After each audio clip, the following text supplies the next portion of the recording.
For our book report project, we chose the book Before We Were Free by Julia Alvarez. What historical event was covered in the book?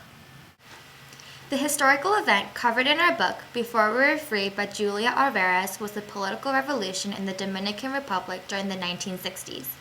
It was focused on the dictatorship of Rafael Trujillo, which in reality lasted from 1930 to 1961.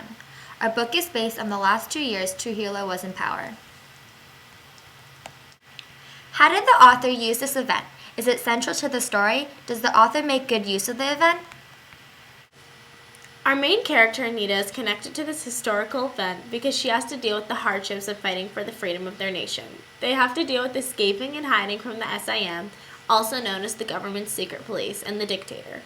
In result, she must learn how to survive through the splitting up of her family. The political revolution is the central cause of the changes Anita and her family must adapt to. The author takes you through the perspective of a Dominican at this time experiencing the terrorizing control of a dictator. What's one connection we can make between our book and something we've learned in class? A connection we related our book to would be to the Holocaust. This book is equivalent to the Diary of Anne Frank with oppression, hiding, and uncertain freedom. Both books were based on the confusion mindset of a young woman suffering through challenging decisions. Each historical event was centered around a dictatorship and was focused on the persecution of one specific ethnicity. The similar characters were forced to rapidly mature during these desperate times of need. Both are forced out of their adolescence and in return is later rewarded with not only freedom but also the state of being fully developed.